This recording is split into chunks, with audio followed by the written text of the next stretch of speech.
Good afternoon, everybody. This is Uma Shankar. On behalf of Voice of VIP, I am glad and excited to welcome all of you for the first webinar in the webinar series, Voice of VIP Webinar Express. So, Voice of VIP is a student organization backed up by volunteers and people who are committed and dedicated to bring a change in the world. So, started as a small project of panel discussions in 2018.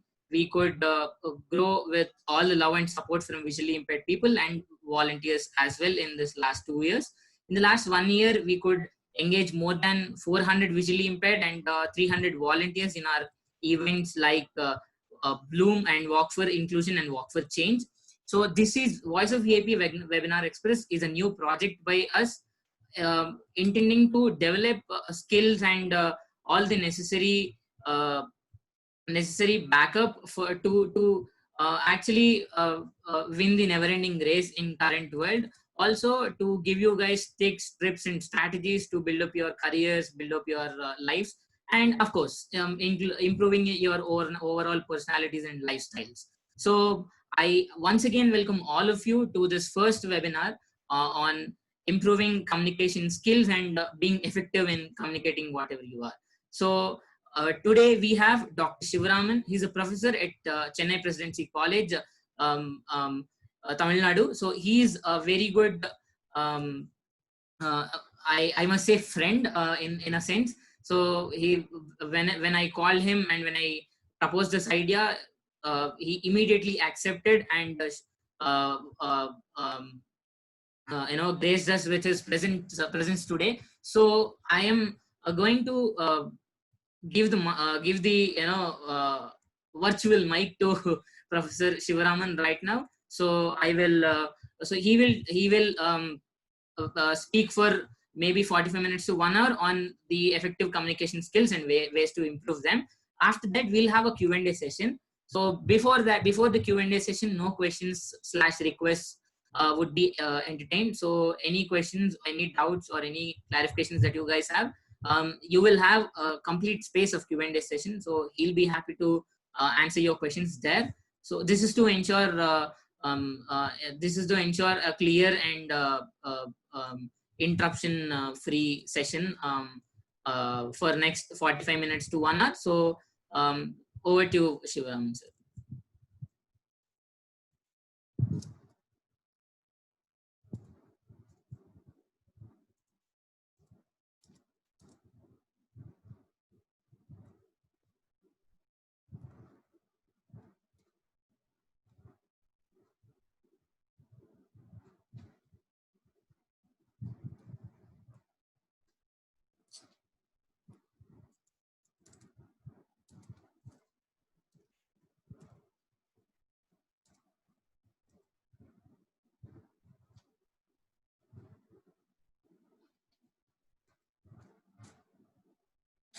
Sir, you can unmute yourself, sir.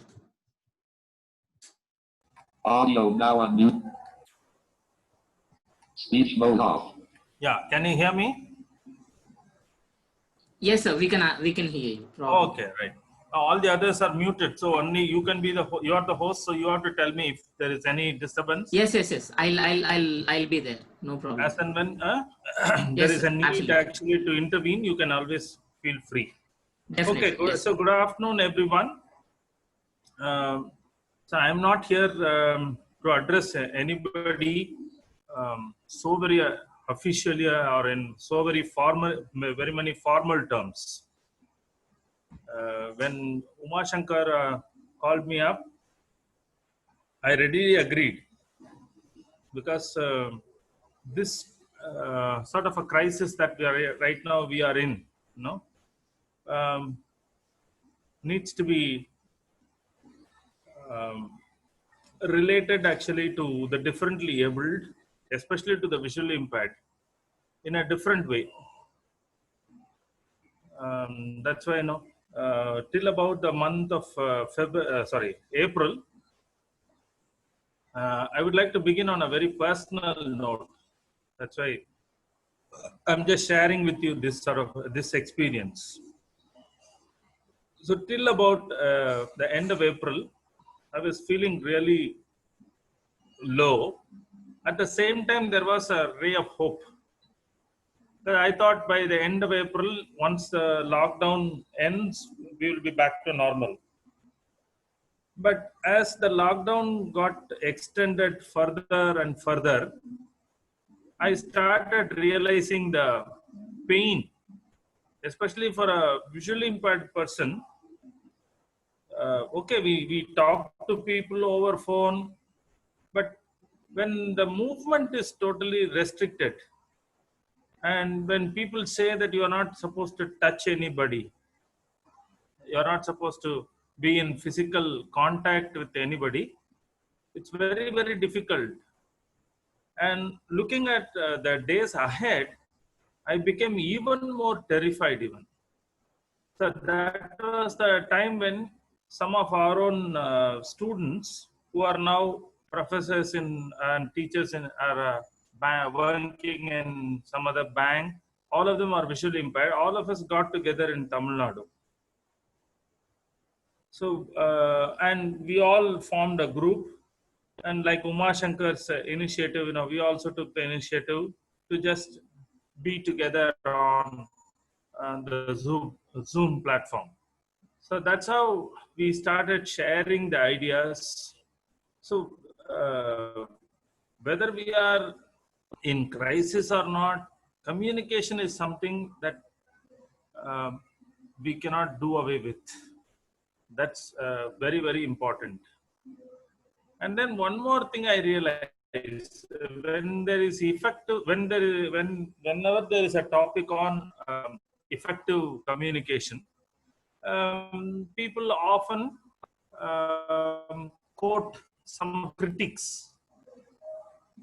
The people who, especially the English people, who have written books on effective communication, and they go about presenting them as PowerPoint PPT, and it becomes more or less a formality. And at the heart of hearts, if you ask anybody, they would say in their own personal communication, in their own personal conversation, they would all acknowledge, yeah, it is all there.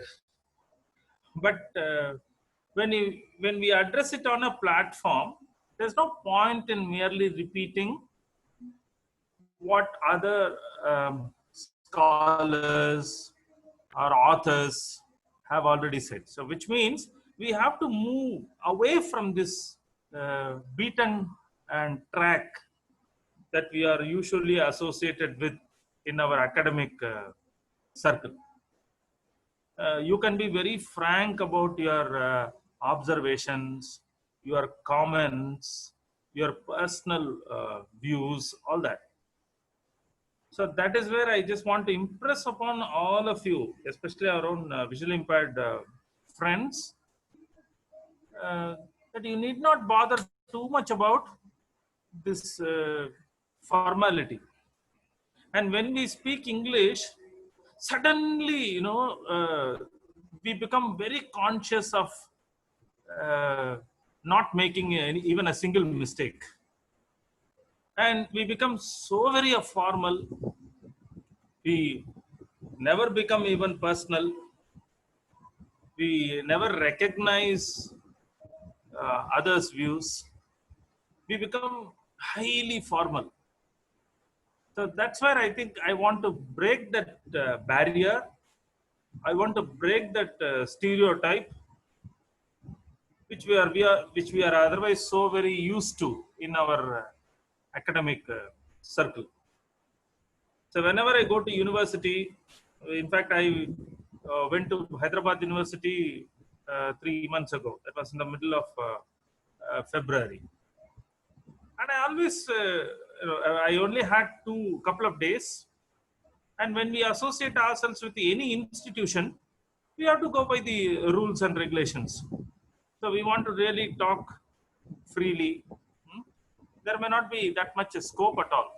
So that's why I look upon this particular forum as an opportunity for me, for all of us, shall we say, to break these barriers, official barriers, right? And even if we make a mistake, and you can be very bilingual in the sense, you can use here and there some your own language, absolutely no problem, right? So, um, so with that appeal to all of you, I'm now moving on to the topic for today's interaction. I'm happy that you're going to call me a comrade rather than a resource person or a professor or anyone like that. I'm a person with more than 40 years of experience as a visually impaired person. So I'm going to share with you the experience that I have had over these 4 decades as a visually impaired person, and how we can relate ourselves to the uh, the public, how even at our own personal level, what do we have to really care for when we care for, when it comes to communication. So let me divide this presentation of mine, if I may call it so, into 2 parts. So in the very first part, I will talk to you about the personal level, communication at the personal level.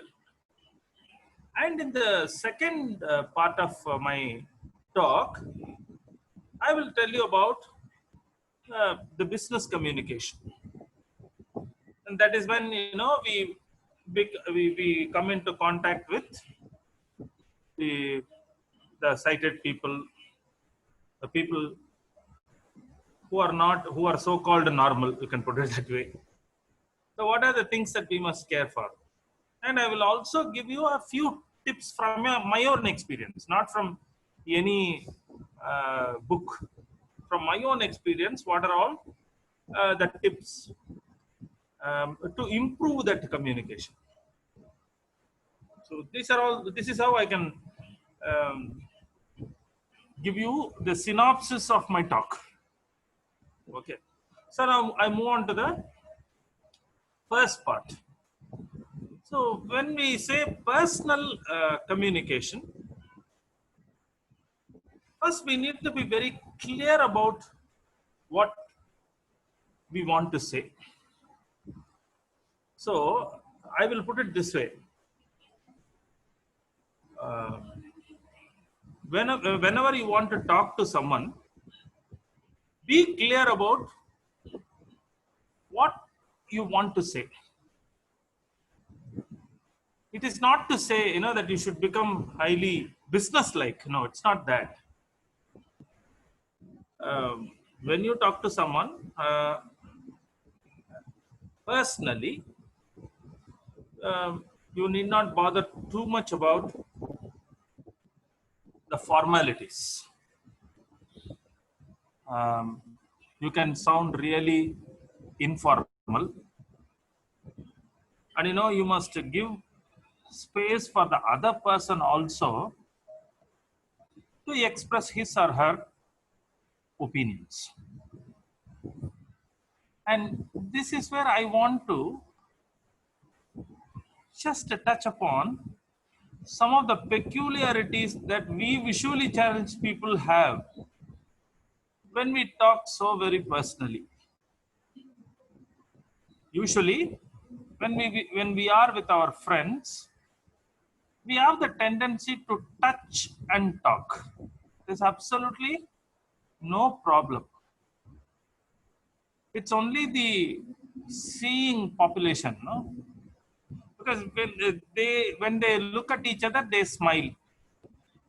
Whereas we merely go by the voice.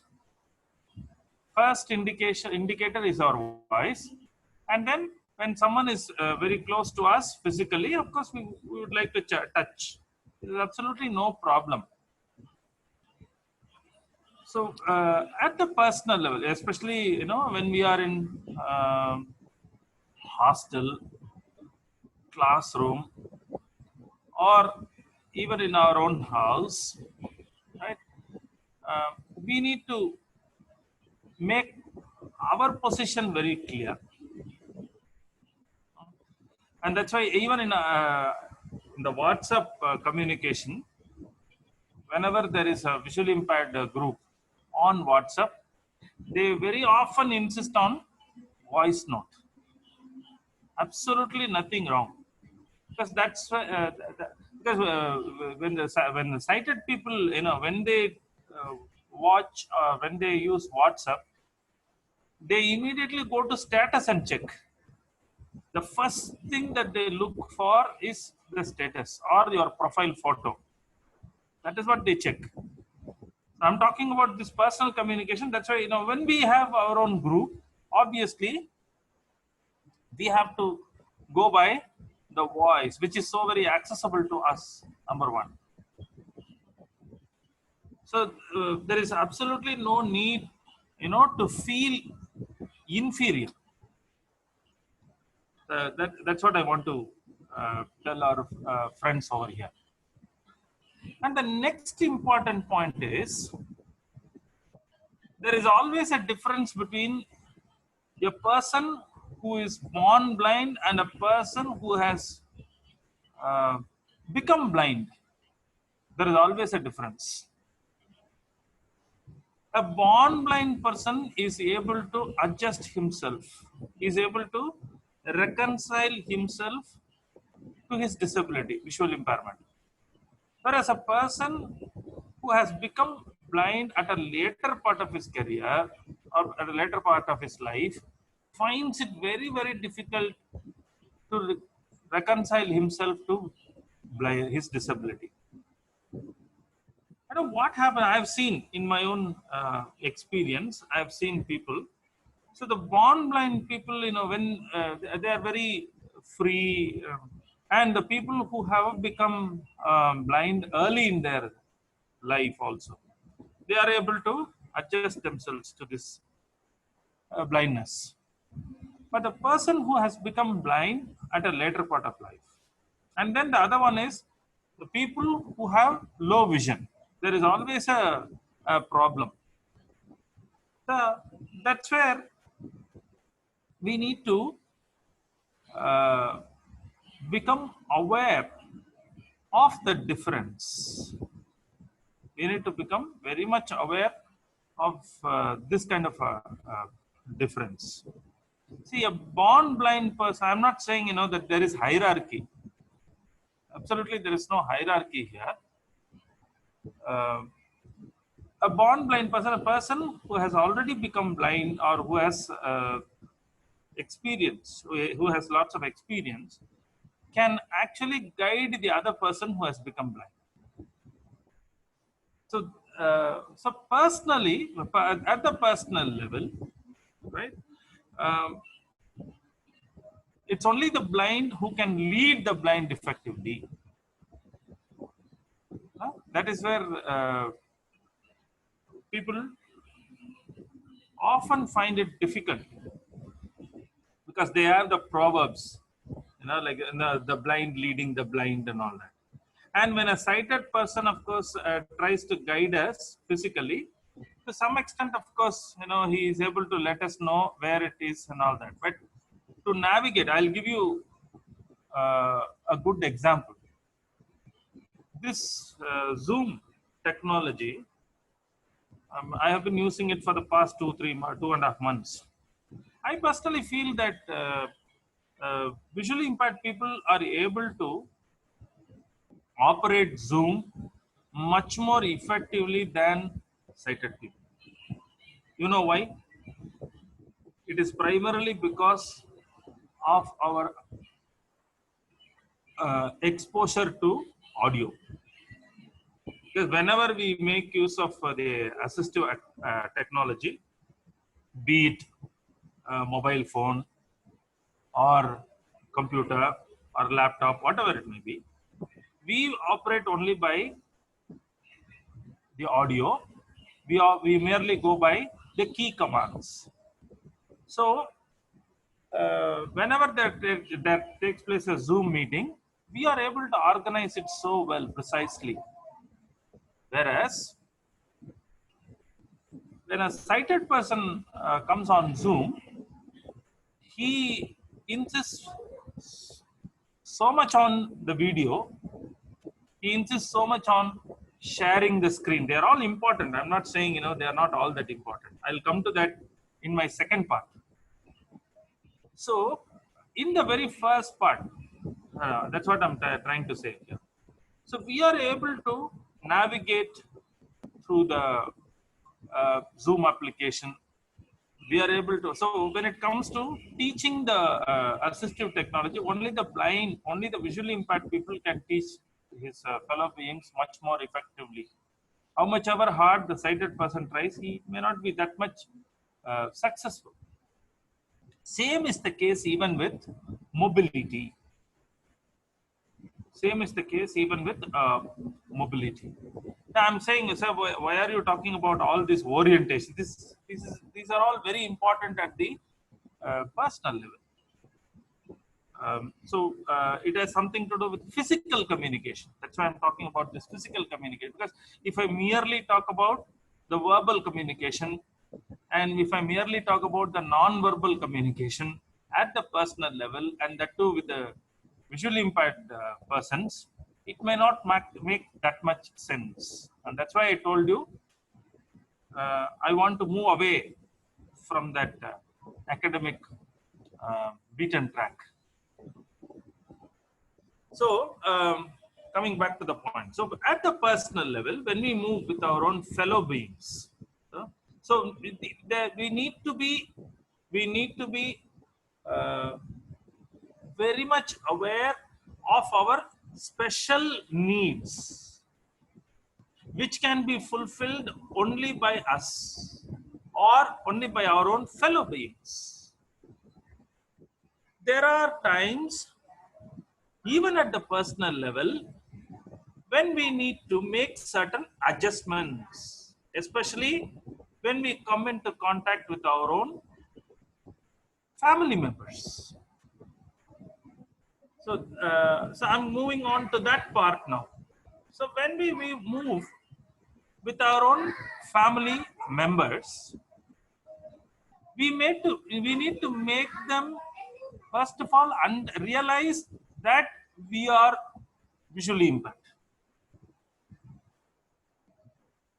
See, this sort of inferiority complex takes, I find, in majority of visually impaired people, especially when they move in the family, in their own family circle.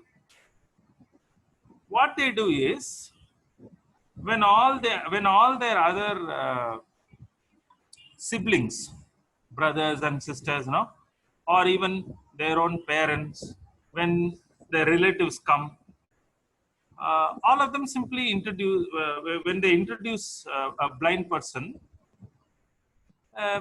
they are so ashamed of being blind. This is very important. They are so ashamed of being blind that they don't want to talk to them much. See, this is where we need to be aware of the self-esteem. We are visually impaired.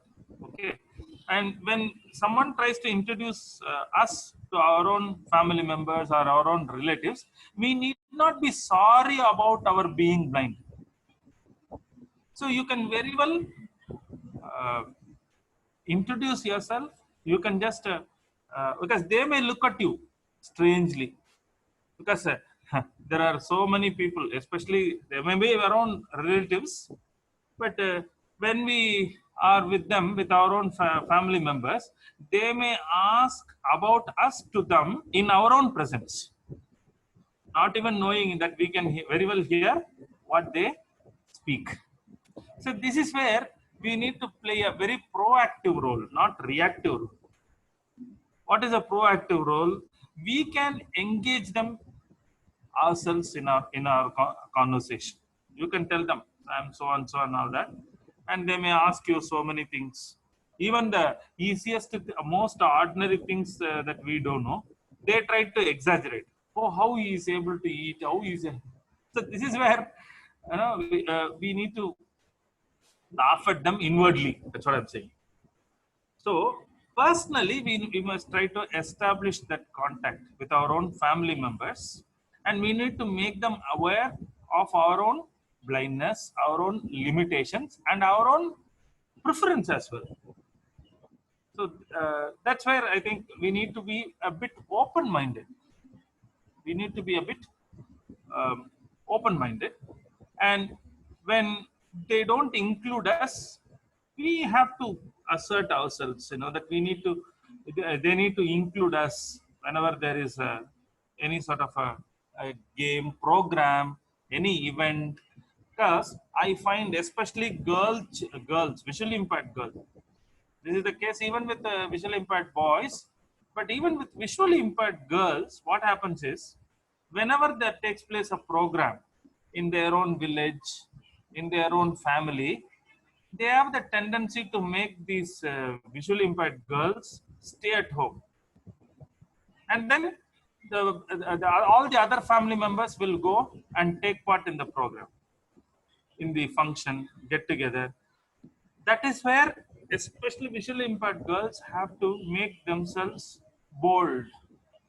You need to tell them, yes, I too would like to participate in family function, because there are very many parents who may not be that much aware of our feelings, because they may say, I don't want to put the blame on the parents, because they may think that if I introduce my own visually impaired daughter, she would feel really inferior. So why should I expose her to this kind of embarrassing situation? They may think like that. So this is where we need to tell our own parents, look here, you need not be sorry about your children being visually impaired and all that. So there are, at a personal level, we need to tell our own parents, our own elders, our own friends, right, that we are very much convinced, not convinced in the sense, we are very much reconciled to our own disability. We are not, first of all, sorry about our disability. So the moment they come to know that, most of them, of course, will try to be very normal with us. So most of us have this side of have this sort of a complex, right? When someone asks us whether we are blind, we immediately feel a bit inferior. There is no need. We can very well say, yes, I can't see. So that's where we need to become open-minded. And that open-mindedness is possible if only we accept our blindness. And what we can do. So once that acceptance, of course, is achieved, or once you are able to accept your own disability, you are able to speak to others with a touch of confidence. That's the point. Whereas, if you don't have that acceptance, if you think that others don't accept you, you need not get angry. You only have to work a little harder towards making them accept your blindness. That's all. So once that kind of a camaraderie, once that kind of relationship becomes very much mutual, then our communication automatically improves. This is precisely what I want to highlight when, as far as personal communication is concerned.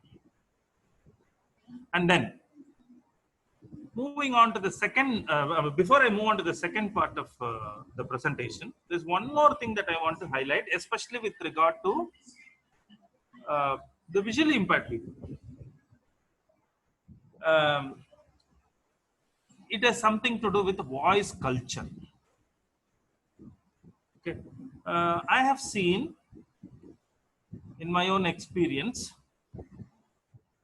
visually impaired boys, especially girls, having a sort of a peculiar voice culture when it comes to contact with the people from the other from the sighted world.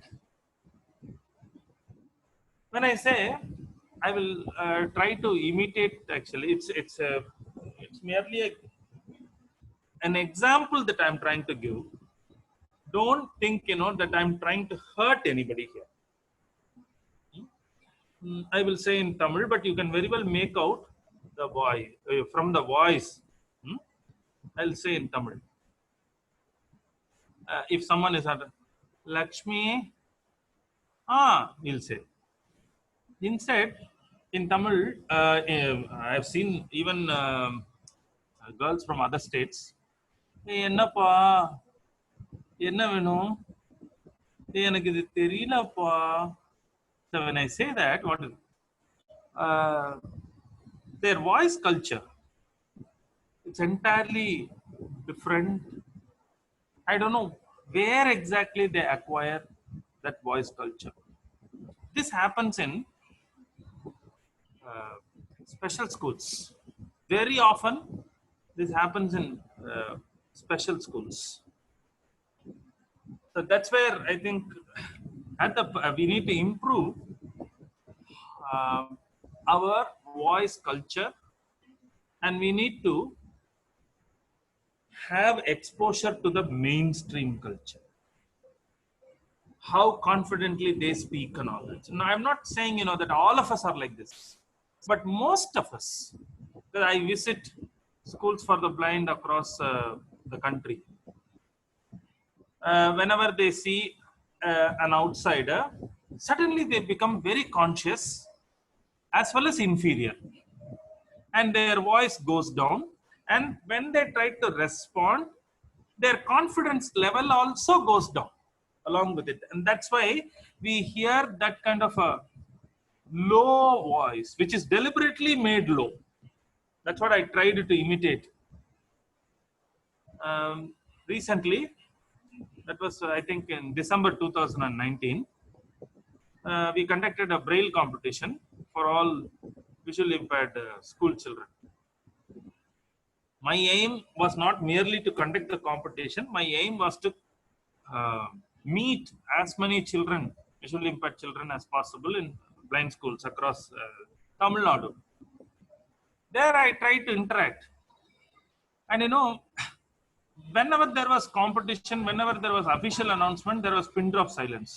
So after the competition was over, I went to their own hostel rooms and started chatting with them. They also started asking, "Sir, Ninglum blinda, sir? Are you also blind?" Ninglum blinda, sir? Nanum blind. Then they became very comfortable, and that's where I started sharing with them very many ideas like this, and they all started cracking jokes and all that. So when we meet any person, even at the personal level, that's what I'm saying, at our own personal level, our teachers, of course, at the school level as well as at the collegiate level, they need to acquaint us with these basics, which is very rare actually, because they are so much bothered about completing their own schedule, their own routine, that there is absolutely no scope for personal attention. So if you really want to improve your personal level of communication, first of all, I will summarize it like this. Acceptance. Once we accept our limitation, our disability rather, we can very well speak to others with a touch of confidence. And when we speak with a touch of confidence, there can be absolute clarity, right? And then there is we should also give room for others also to communicate, and that's very important. So I think during the Q&A session, if you put more and more question, I will give you some other example. That's very important, because it's not all that possible, to exhaust this personal level of communication in just about half an hour time. So I'm just touching upon certain basics, that's all. I started around 3:10 and now the time is 3:41.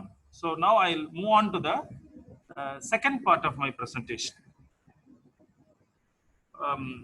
In the second part of my presentation, I will talk about how we need to improve, how we need to make our communication effective, especially in public. This is where I think I need to talk about our arrangement of ideas, thoughts, points. It is business. We do it with a purpose. Whereas at the personal level, we are not so much conscious of the purpose. It happens more or less instinctively. When we talk with friends, we are not so much conscious of the purpose. Whereas at the when we are in relationship with our own colleagues, with our own friends in public, we need to be very much conscious of the purpose.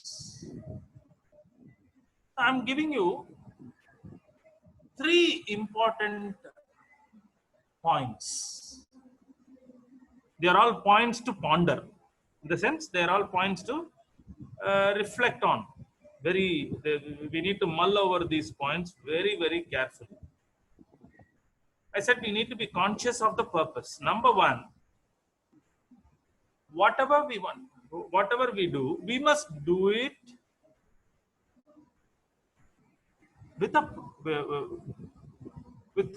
with perfection.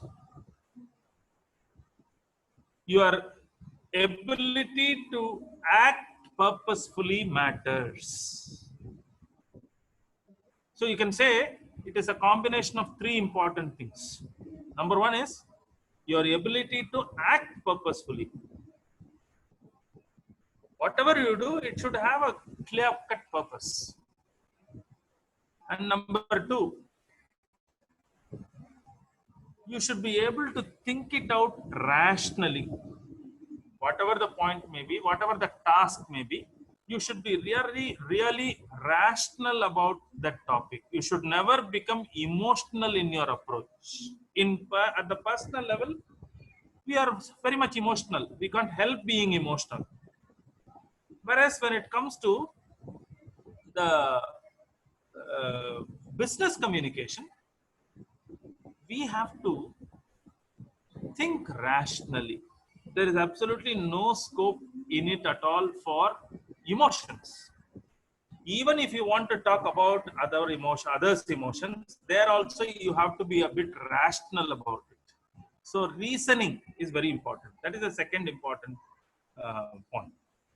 And the third one, which is very, very important, your ability to deal with the environment effectively. Whatever situation you are exposed to, whatever task you are assigned, you need to be fully aware of the environment in which that particular task has to be carried out.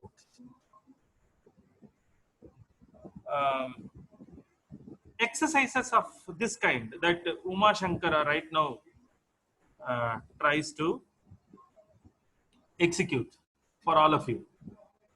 See, there is nothing about us without us. That's what UNCRPD says. Associations so far have been for the blind. Now, people talk about, then there was a second stage called Association of the Blind. Now, there is no such watertight compartment between off and for. We need to work with the sighted people as well, because we are moving towards what is called inclusion. So when we are moving towards inclusion, we need to be conscious of ourselves, we need to be conscious of others as well, their preference as well. That's where I think I told you, we need to be, we need to act purposefully, think rationally, and deal with the environment effectively. I'll give one or two examples. See, when we present, we always have the tendency, I'm talking about body language. This includes me as well. Not that, I am much better than all of you. This is the difficulty that I have faced, and I'm still finding it difficult to overcome that difficulty when it comes to presentation. The first thing is body language. People say you have to have eye contact. See, how much ever hard you try, a visually impaired person, of course, cannot have that eye contact at all. We may try, we may pretend to have that eye contact, but that will also remain for some time. You will never be able to sustain that eye contact. So one important tip that I personally would like to give you is, you try to keep your head straight. I found it very difficult when I went to college immediately from the school for the blind.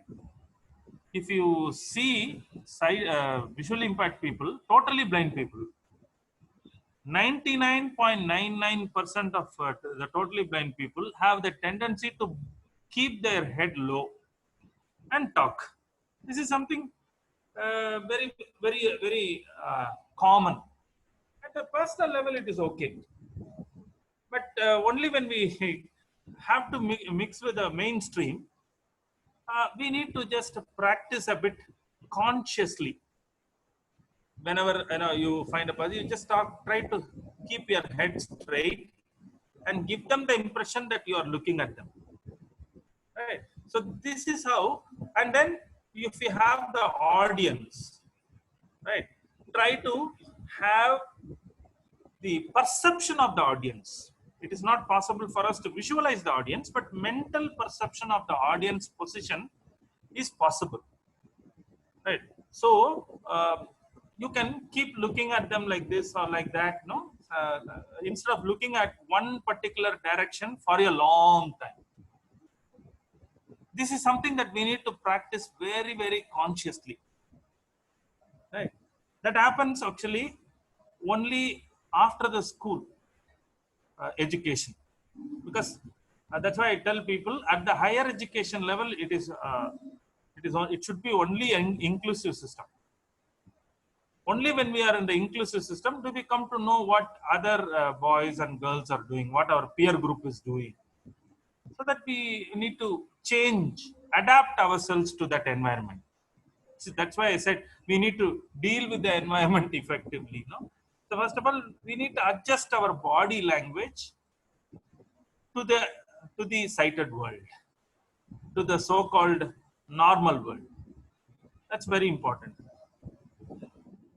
And then the next important thing is presentation skill. After this eye contact, of course, there are certain clues. In fact, we have an edge over others when it comes to voice modulation. This I often see in Zoom presentation.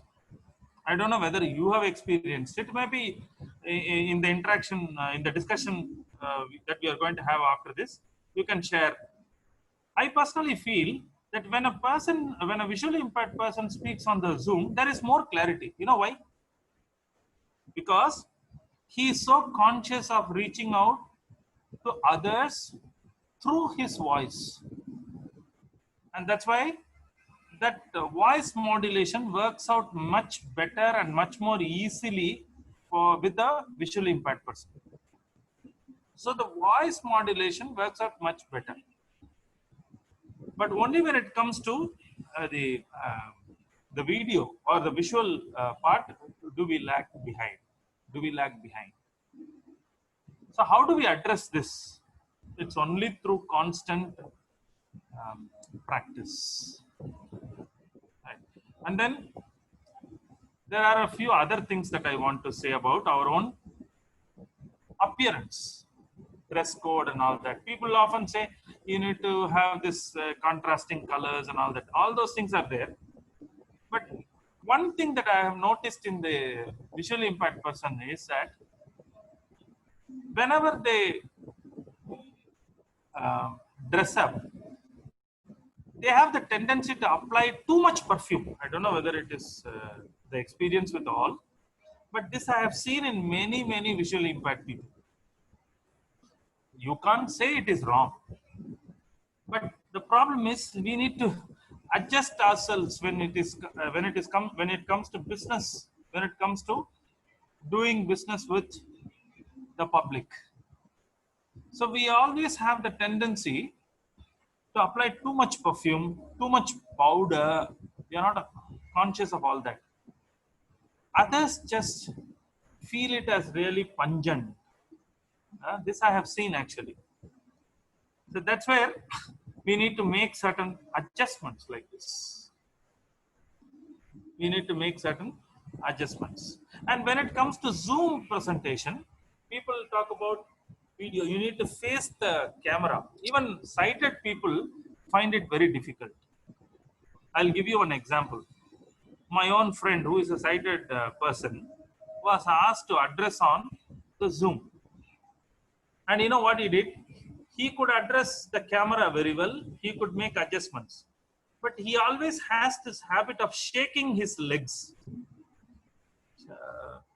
like this. So when you have, many of our friends also have the same habit. I don't say that it is very peculiar to visually impaired people. Some of the sighted people also have it. They have the tendency to just shake their leg. So when you do that, on the camera, it might look really ugly. In the sense, people might think, that you are shaking. They may not be able to have your image at all.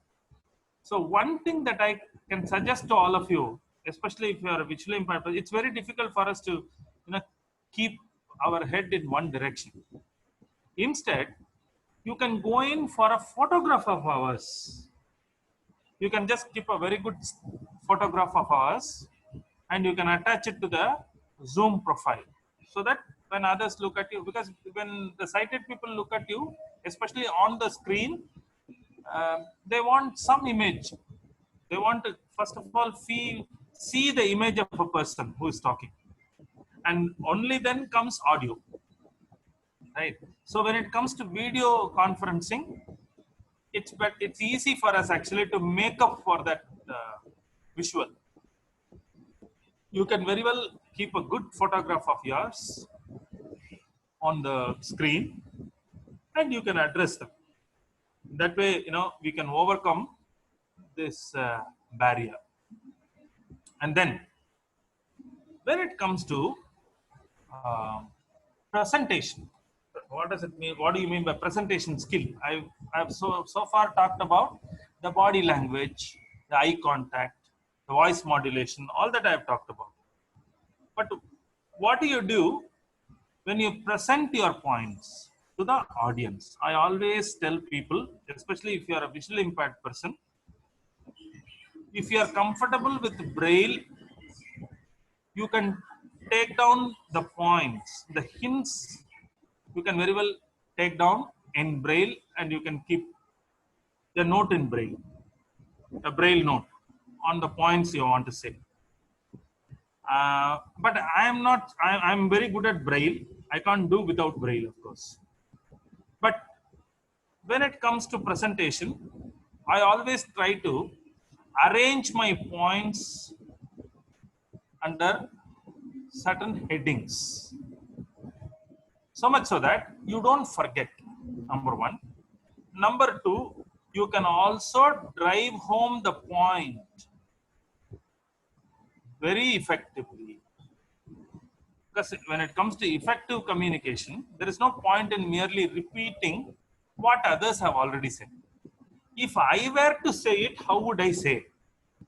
This is a kind of a rehearsal that you have to have before you go ahead with any presentation. I'm talking about business presentation. So if someone has said this point, how am I to rephrase it in such a way that others will understand it much more easily? So put yourself in the position of the audience. Whenever you want to make any particular point so very important, when you want to highlight any particular point to the audience, first of all, you put yourself in the position of the audience. This is something that I think will work out even for the sighted person. So try to put yourself in the position of the audience and see how it reaches you. So that way you can easily rephrase it. Rephrase the point that you have collected actually from any book or from anyone's speech. So that way, try to internalize the point. I call it internalizing. When you try to internalize that particular point, then you are able to put it in an intelligible way to the audience. And you don't forget it, because it becomes your own idea, it becomes your own word. You don't borrow somebody else's word. When you have to deliberately quote somebody, that is where I tell people, if you have mastery over Braille, nothing like it. Okay. Then when it comes to PowerPoint presentation, recently, just the day before yesterday, one of my own friends teaching at the Central University of Tamil Nadu, he came out with PowerPoint slides.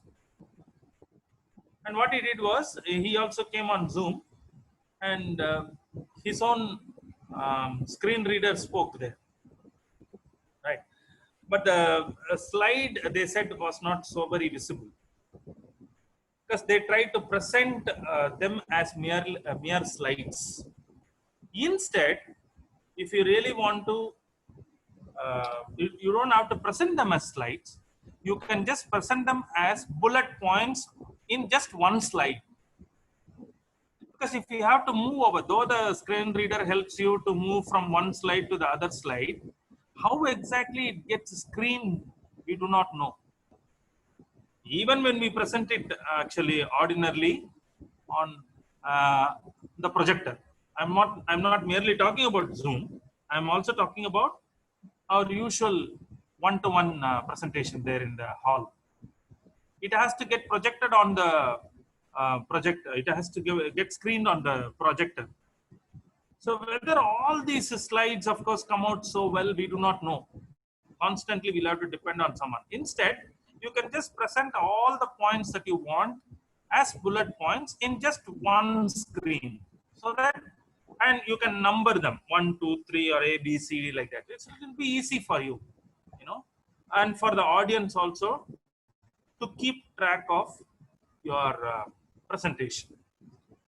And then this is something that I want to impress upon all of you before I end this discussion. And the end is my my presentation, rather. It is going to be 4 o'clock, so I'll end in about 5 minutes. So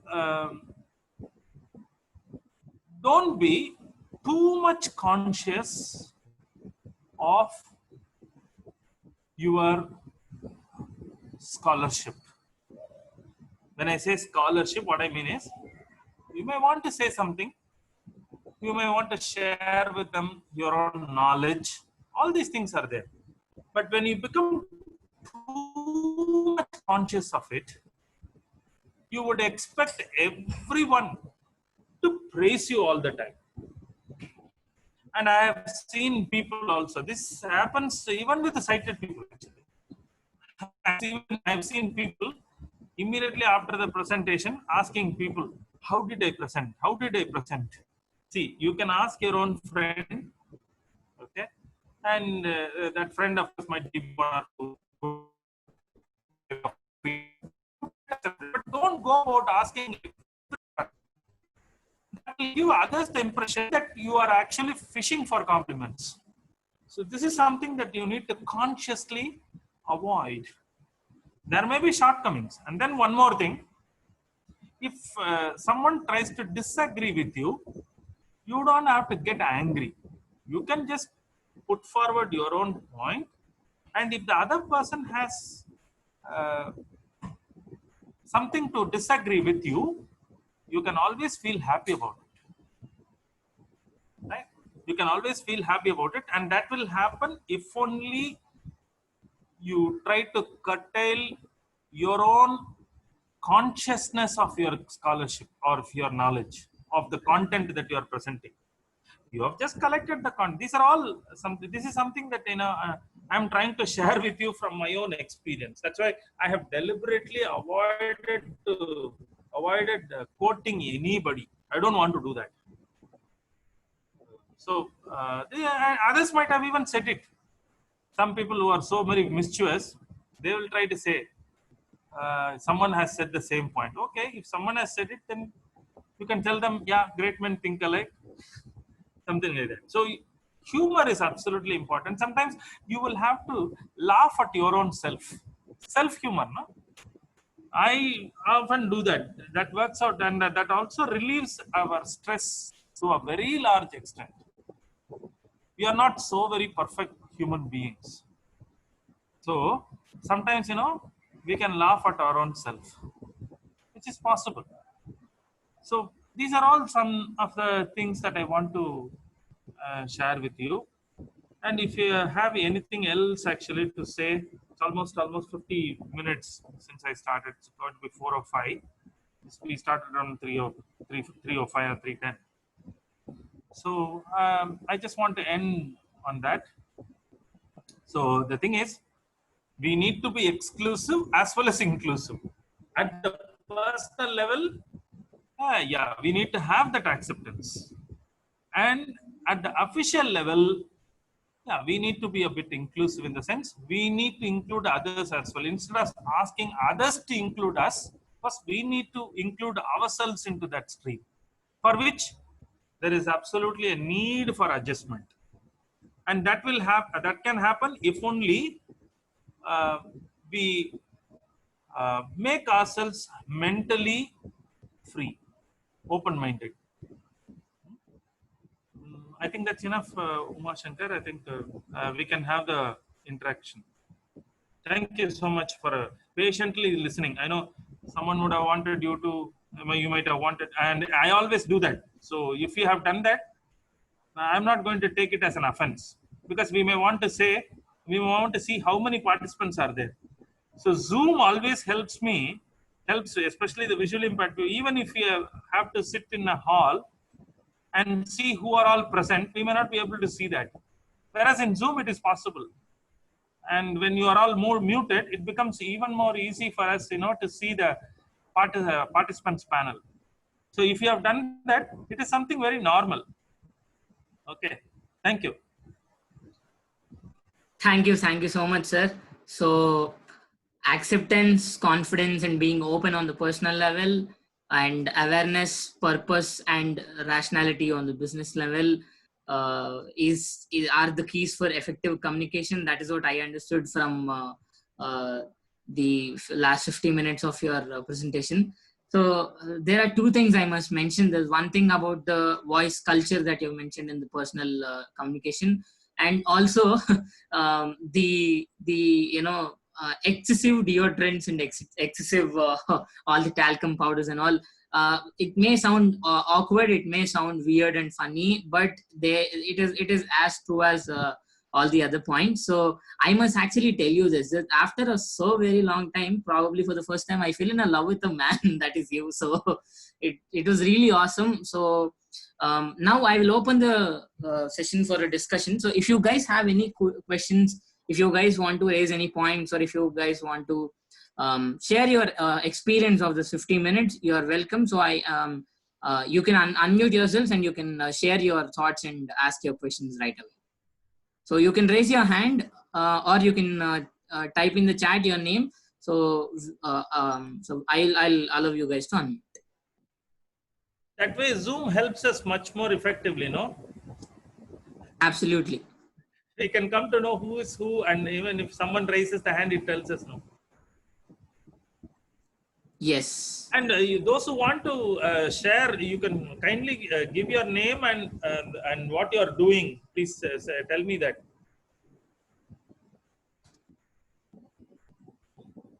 How many participants are there? Because I have switched off the talk. Because otherwise, if someone leaves, it always says. That's why I've put insert Yes. There are 24 participants right now. Guys, you can 24. unmute yourself. So you can also raise your hand. I'll unmute yourself if you want me to. So you can ask questions. You can share your experiences on the session and in general. Speech mode talk. Desktop. Zoom meeting. Anyway, okay. So what do you have to say about the movement? Yeah, correct. See, first we need to have the feel of the the hall where we are asked to present, where we are going to present. You're talking. I take it for granted actually that you are talking about, or you are asking about business communication. Okay, so we need to be first of all aware of the setting. So you can very well ask people to let you know the physical structure of the place and the position of the audience. Based on that, you can very well adjust your movement. I will share with you my experience. It becomes very easy if the audience are seated with tables in front. If they don't have the tables at the front, it becomes difficult for us to move, because if we move beyond certain limit, we will end up dashing with the other person who is sitting, who is seated on the other side. So it has happened to me on quite a few occasions. So if there is a table in front, it becomes easy, because we can keep track of the entire movement merely by touching the tables. So that way it becomes easy for us to move inside the class. If it is inside a very large auditorium, it becomes very difficult. So I think that's where we need to keep certain landmarks, especially the concrete structures, right? So let us not move too much. Okay, in a big hall, if we have to address people, let us keep our area of movement so very limited, so that we can have control. And that control can be had if we place certain tables or other concrete objects, right, as boundaries for us. They serve as concrete boundaries for us. I have actually fumbled on quite a few occasions like this, especially when I have to speak in a very big hall, right? I have the tendency to move a little too much, and I end up and I find some of the volunteers coming and turning my shoulders, touching my shoulder and turning my shoulders as well. That's where I felt really a bit embarrassed. So try to have knowledge of the setting and the position of the audience, and keep the movement restricted within certain limited area, so much so that you can have control.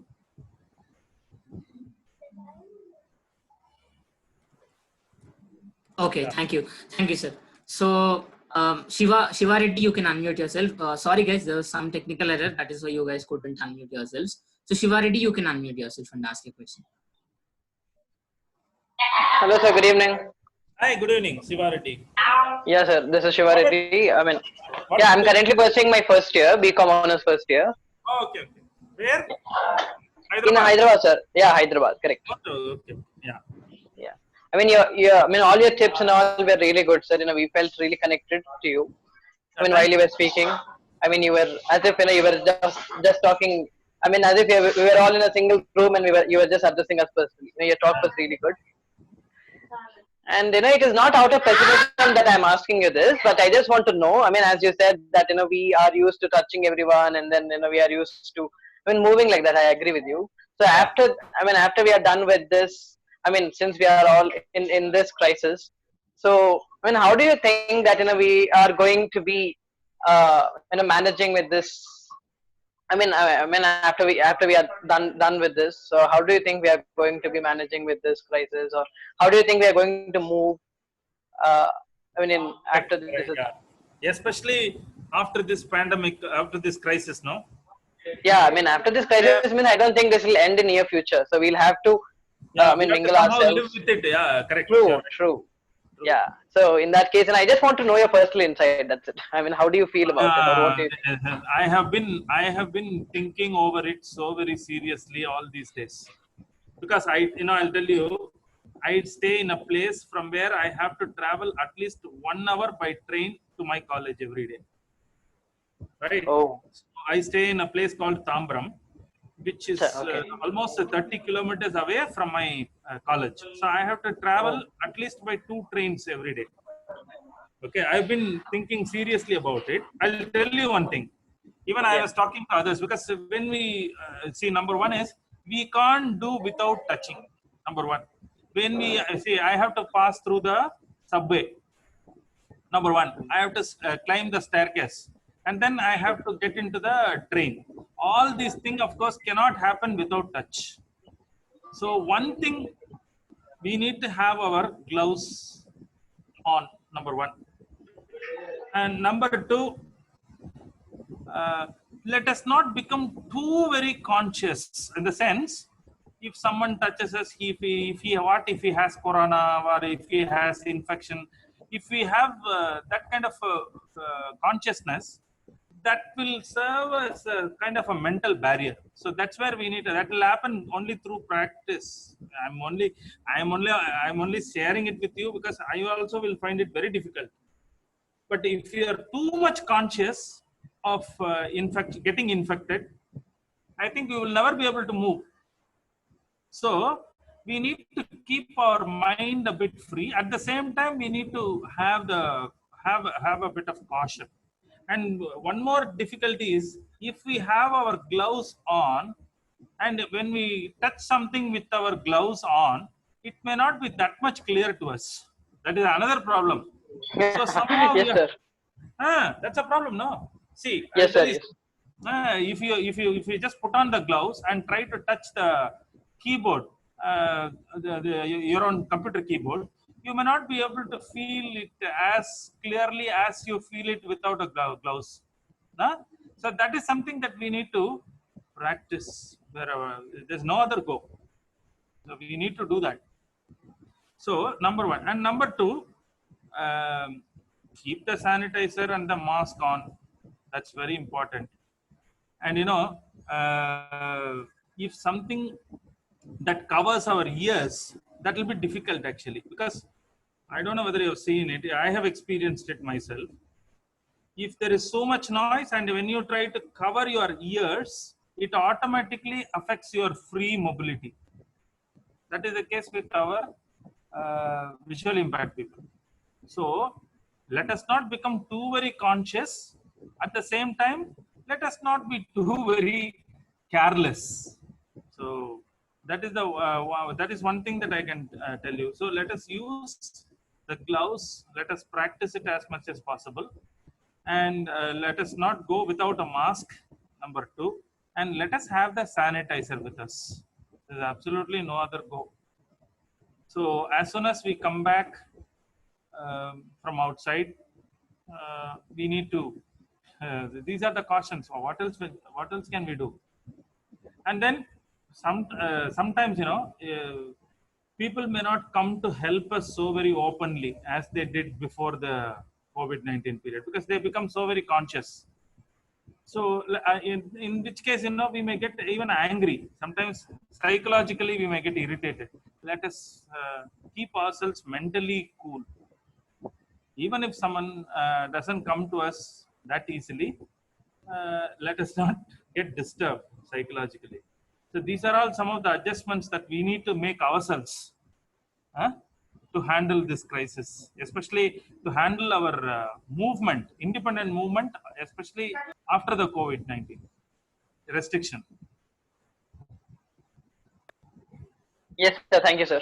I just wanted to know this because I had been at home since, since the lockdown has been imposed. So I Yes, just wanted, yes. I couldn't imagine myself how the situation is going to be. So I just, True. Yeah, so it's a great challenge that we need to yeah, overcome.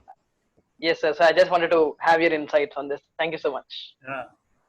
Thank you, Shiva. Thank you. I think you're not alone. We are also as freaked out as you, if not more. So, Srinivas, can you unmute yourself? Srinivas Velpula, can you unmute yourself and ask your question? Ask away, my friend. Srinivas, I think I met him when I came there, right? Yes, you met him. Yeah, he's a celebrity, quite a celebrity on the campus. So, Oh, good. Srinivas. Sir, good evening, sir. Hi, Yes, good yes. evening. How are you? I'm too good, sir. How are you? Oh, okay. Getting along. You see, he's too good. That is the problem. Sorry. Hi, sorry. guys. Hi, everyone. Good evening, sir. It's been a quite impressive and quite fascinating, sir. Really, I was so amazed with your speak on that effective communication.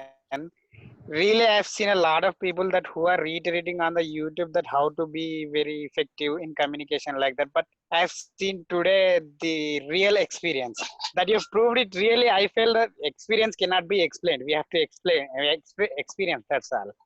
And so it was so good that what I feel means you've spoken a lot about effective communication, and only the problem that we are getting, I feel only the problem that we are getting to communicate with others, just normal communication, I'm telling, when we are speaking with the sighted people, that they might be presumptuous that we can see them or we cannot see them, that they don't know, but they feel that, oh, he's not speaking with us, and they'll go away from there.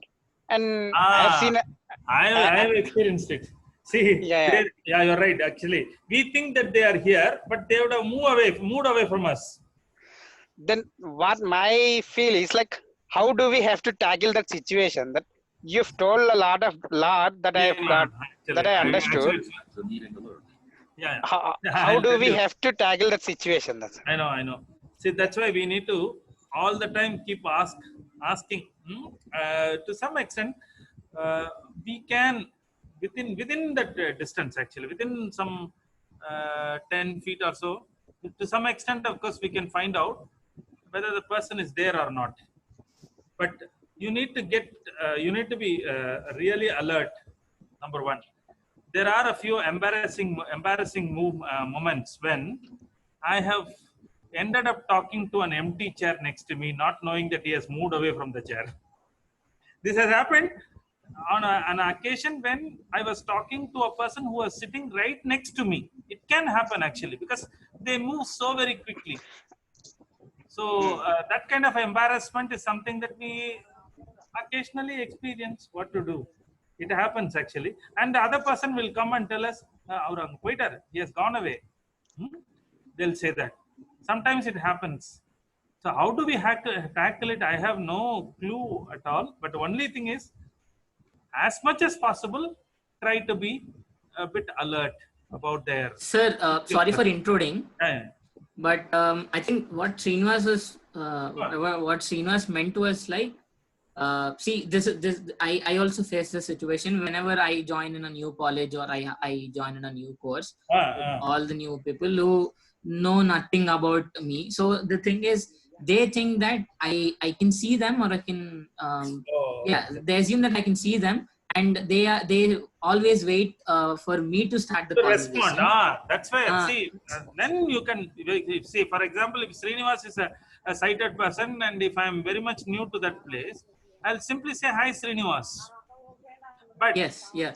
Hi, Srinivas. Orally, you just try to greet them and try to. Because it's not even about greeting them orally. Sometimes, we meet a new friend, a new guy in our class. Sighted people, they have their own cues, right? They they smile at each other. Smile or just wave their look at- hands. Yes, exactly. So those Yeah, kind of things we are yeah. denied. So that's quite a big challenge because No, people that is like fair. Srinivas said. That's where we need to. I personally feel that we should tell them. We should make them aware that we cannot see. Yes, true. I talked about that in my first part. At the personal level, when we talk to others who are not blind, we need to make them aware of the fact that we are blind. How do we otherwise tell the other person? So get hold of his hand or her hand. They may feel a bit uneasy. This has happened actually, but No, it can also go to extent of Nirbhaya cases. So yeah. no, not always hold hands. That is too dangerous, at least in India. At least you know. Yeah, if they are familiar to us, then only we can hold their hands, sir. How do? That's right. But if they are not familiar to us, how do? Even then, we can shake hands. That's not a problem. Or Yeah, shaking is okay. shake the hand. Shaking is Great grabbing their hands.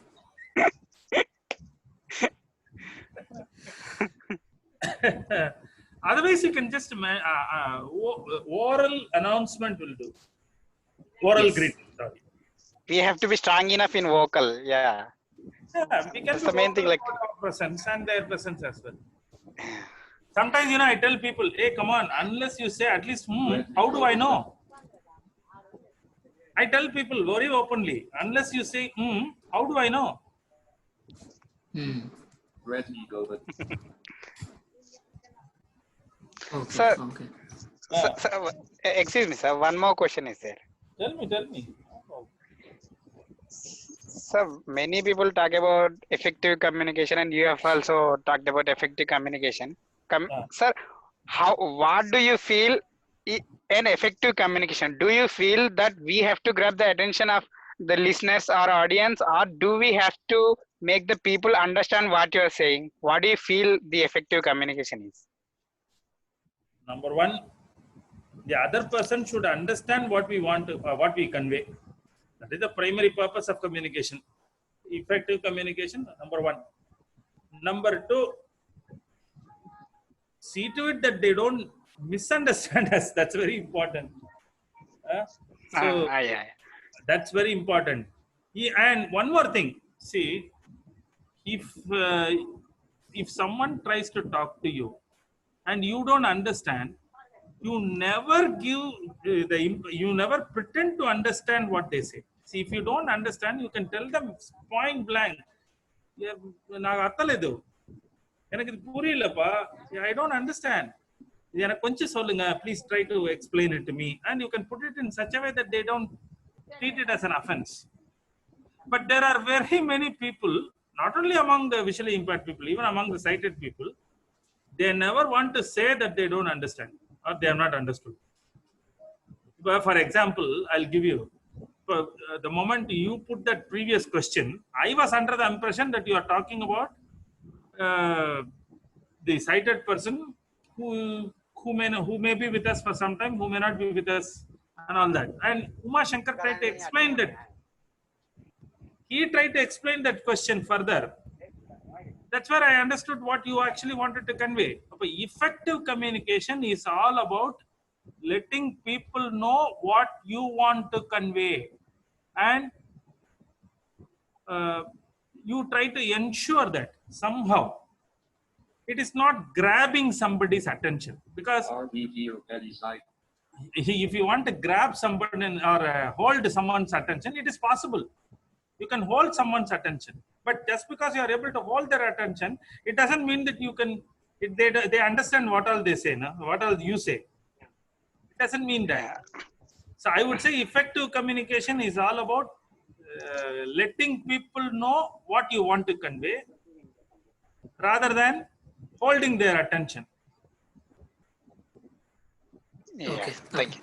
Thank you, sir. Srinivas. Thank you, sir. So we have Aishwarya. Aishwarya, you can unmute yourself and ask a question. Yeah, good evening, sir. This is Aishwarya here. I have a question. Like, let's say we have conveyed the message what we wanted to, what are the things that we look out for the response of the receiver to know the communication was effective? I have spoken, I have done my part, but how do I know from the response of the receiver that the communication has been effective? So could you list out few things for us? Thank you. So number one, it is something that we cannot come to know immediately all the time. I want to make it very clear. There are a few occasions when you can come to know about their response immediately. One possibility is if they have really understood what you have conveyed, then based on their further response, you will understand that whether that person has really understood or not. Okay. Number one. Number two, I told you it is not. Sorry, I told you it is not all the time possible to get to know the response immediately. Mm-hmm. Number two, it all depends on how that person behaves with you later. Mm.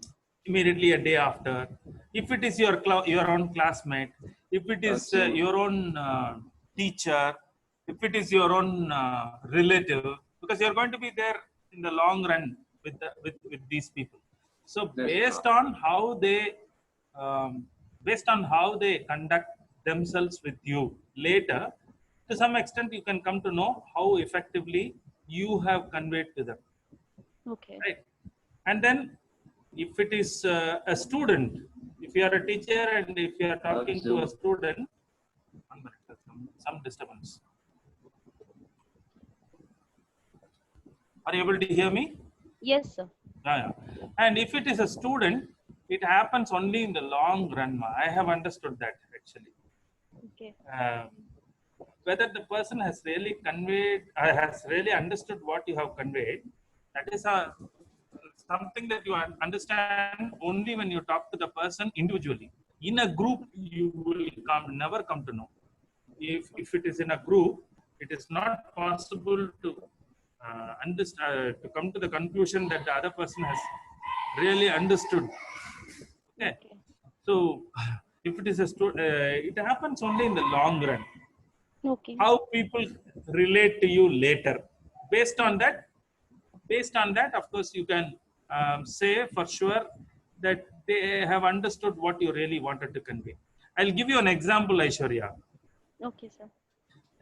In February, I came to, this is not to blow my own trumpet, I'm just sharing with you. In February, I just came there for a workshop. And we hardly spent about 2 or 3 hours there in the workshop. And Uma Shankar became close to me thereafter. And whatever I spoke there, in fact, he understood whatever I spoke or wanted to speak on very many occasions, in spite of all the restrictions there. And because he understood all that, later, even after the workshop, what happened? Our relationship continues. Mm-hmm. Well, it is because he has more or less internalized what really I wanted to convey. This is not just to, this is not just to say, I have effectively conveyed or not. This will happen to you as well. Mm-hmm. Agree. So that's why, that's how you can, only in the long run, it is possible for you to understand whether they have really understood what you have conveyed. Mm-hmm.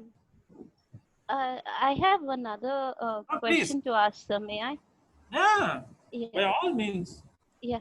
So, like in the previous Srinivas, I think he had asked, like, whether it is, effective communication. Is it to grab the attention of the receiver, or is it, to convey your message effectively?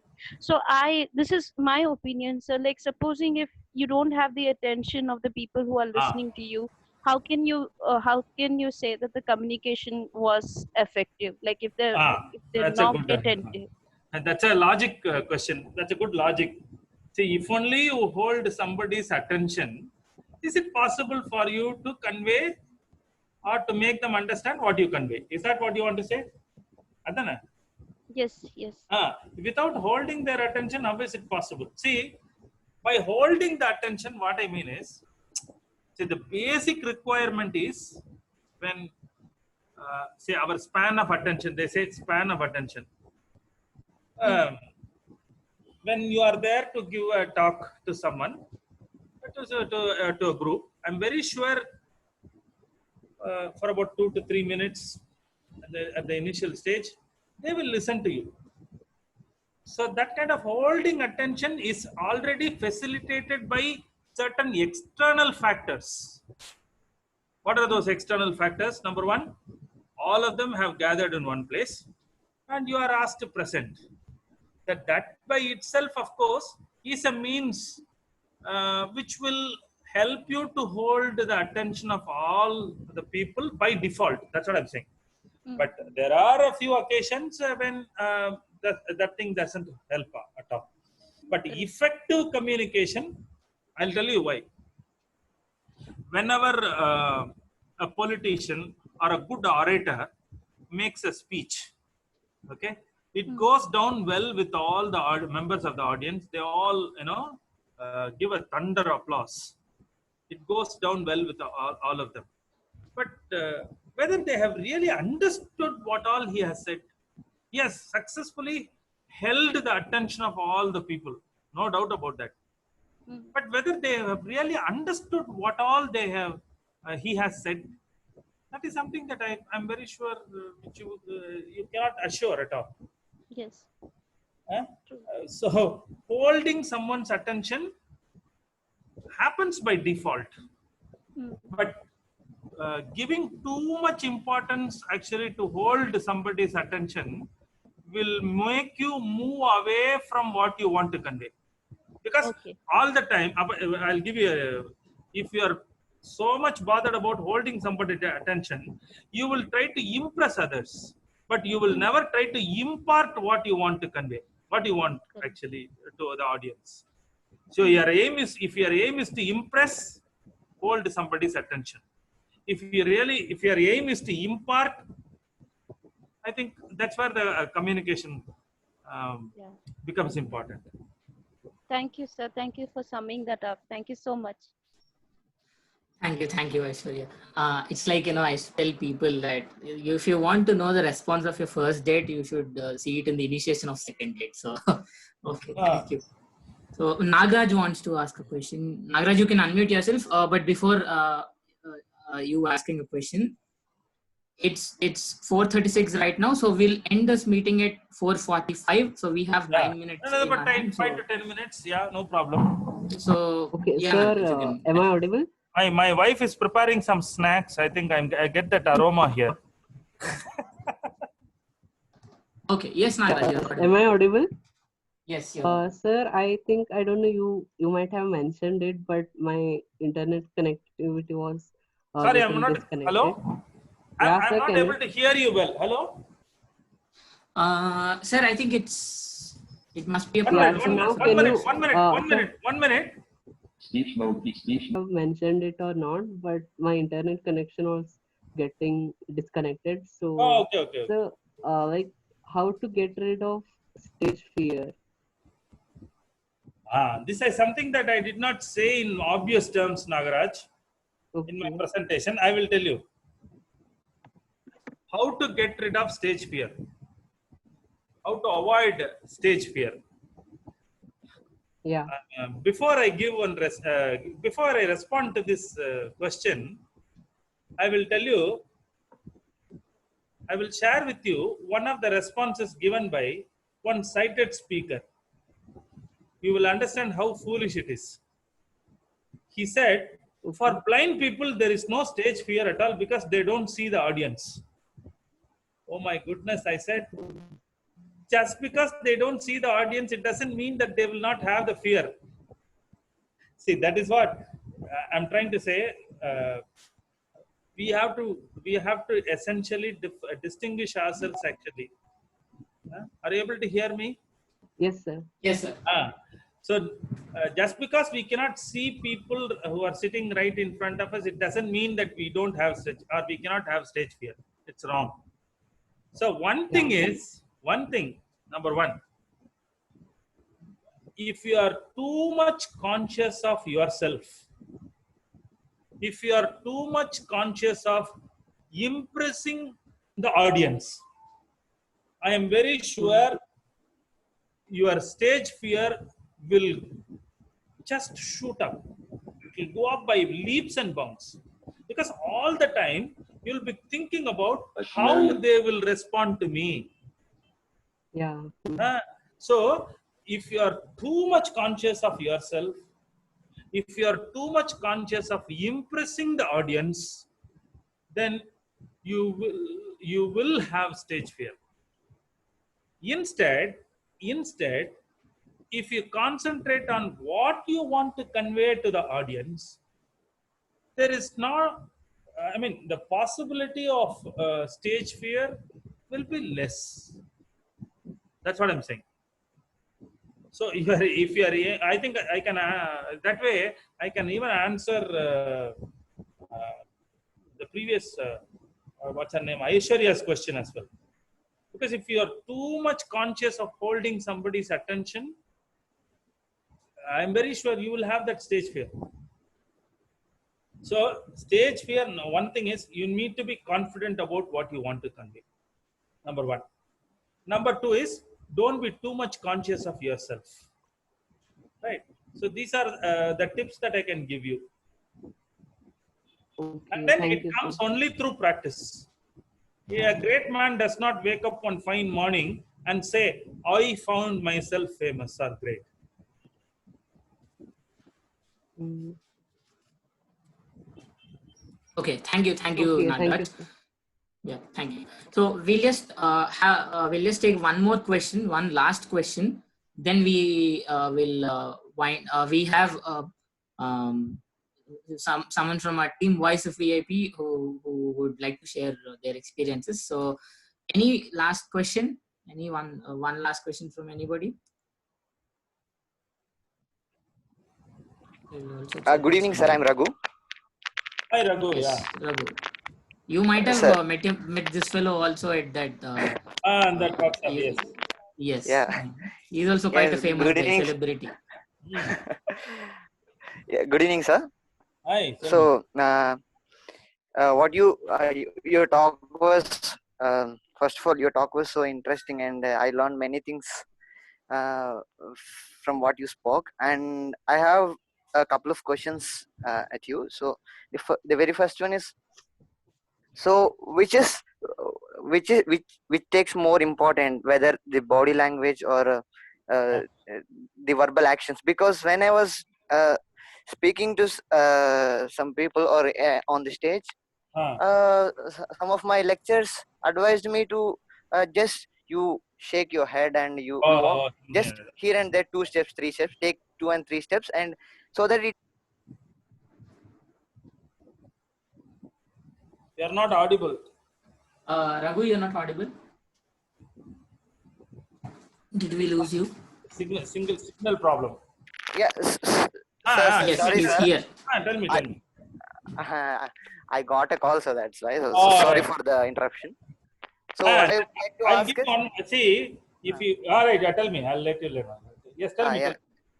So on which we have to focus more, whether we should if we need to avoid one thing, which we need to avoid, like, because otherwise if we need to use both, what would be the best way to convey our message? And the next question is, like, how far vocabulary is helpful in our daily conversations? Because people I have seen in YouTube learn vocabulary in English so that you will get you will get thorough in English. So could you please clarify my doubt? Okay.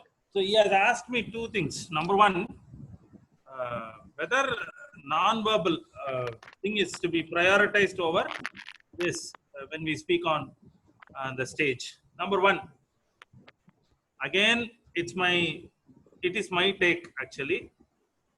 I would say, please concentrate on what you want to convey, because ultimately what are you there for? Why are you there? You are not there to impress people. You are there to say something to people. So don't worry too much about your body language at the initial stage. It will come automatically. Okay, if it is something very awkward, then you need to immediately set it right. Otherwise, you don't have to resort to artificial means, to improve your body language, because that will once again end up in some kind of a funny situation. So I would advise you to concentrate more on what you want to say than on the gimmicks that your teachers have already told you. Number one. And number two, vocabulary. This is the question that people very often ask. And I also fell a prey to this. I was also a victim, actually. All of us, I myself studied in Tamil medium school up to 12th standard. So when I joined BA English literature, everyone around me spoke in English. And whenever I wanted to speak in English, I wanted you to use all high-sounding words, bombastic, no? High-sounding words so that they would impress. I would impress people. And it all ended in serious comedy. That serious comedy was my tragedy, actually, at the initial stage. So you need to manage with as many simple words as possible. You don't have to use all these mumbo jumbo extraordinary vocabulary at all. You need to be as much simple as possible in your communication. Okay, so there is no need to you can manage even with 1,000 words. Okay, if your aim is to improve your writing, then you need to. That happens through reading. That comes only through reading. I will share with you my experience. In the past 3 months, I have made use of Bookshare. Bookshare is one of our best resources, actually, for us to get the books of our choice. If your aim is to improve your vocabulary and use it in your own writing, then read as much as possible. That is called passive vocabulary. But for you to manage communication, it's enough if you just know the basic vocabulary. Okay, so it depends on the priority. That's all. I'm very sure. See, till about 10 years ago, what's his name? A person who has asked me this question, Raghu. Till about 10 years, Yes, sir. Till about 10 years ago, whenever someone asked me to speak, I wanted to speak in such a way that people would not understand. Because whenever, even in my own classroom, I wanted to use all sorts of complicated vocabulary. Because at the initial stage of my career, that's what I thought. People would really, wonder at me. They would gape in wonder. All that I thought. But as I gained experience, I came to understand, I came to realize, that people look up to you not merely for awe or wonder. That might work out maybe for a short period. Okay. It will not help you in the long run. So you must actually try to manage with as much simple vocabulary as possible. You must manage that effective communication as much with the simple vocabulary as possible. Is that clear? Yeah, yes, sir. Thank you so much. Any fool can complicate with all complicated vocabulary, but only a genius can simplify with simple vocabulary. That's great. You mean there is no need to be like Shashi Tharoor? There's No no need. offense to Shashi Tharoor. People have often made fun of him now. I know. So, okay, thank you so much, Raghu. So, thank you so much, everybody. So, I request Sarita Tiwari, who's also a team member of Voice of VIP, to unmute herself and share her experiences on this entire session. Are you from Uttar Pradesh? Yes, Am I she's there. audible? Yes, you're audible, Sarita. Yeah, first of all, good evening, everyone.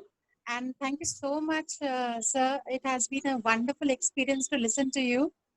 I'll tell you the reasons why, because I could feel the pulse in every word that you spoke, starting from when you said that there are the differences between a person who is born blind or who becomes blind on a later stage and who is a low vision person. For me, I'm a low vision person, and it just happened 10 years ago after I finished all my education, after I was working, married, and all. So, yeah, it was a very difficult and a challenging task to accept. When you stress on the word acceptance of your impairment, I could actually feel it. Yes, I took 6 years to accept. And it is only after I accepted that I started looking for adaptable means. I started looking for things or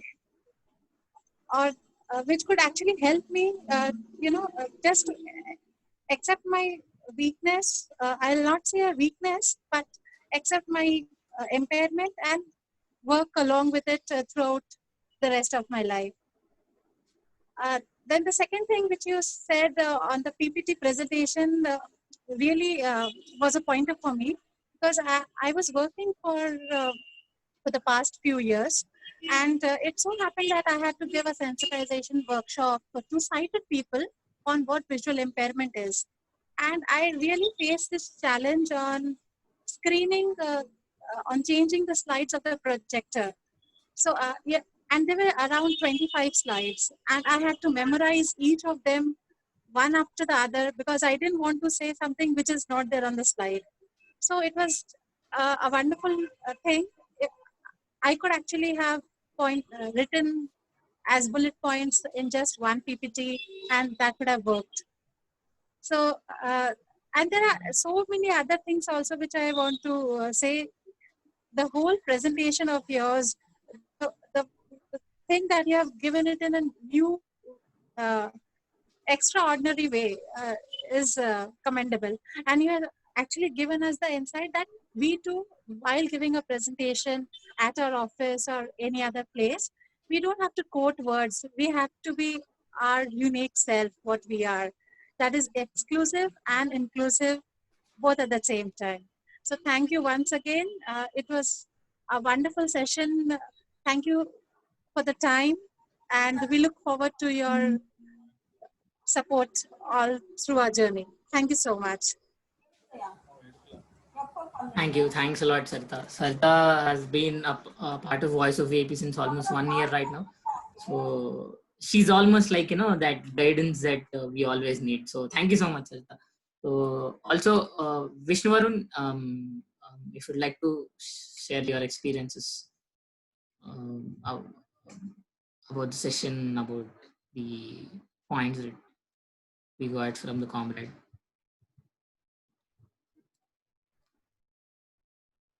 Okay, I guess there's some network issue. Yeah. So hi, this is Vishnu. Oh, he's here. Yes, yeah. He's here.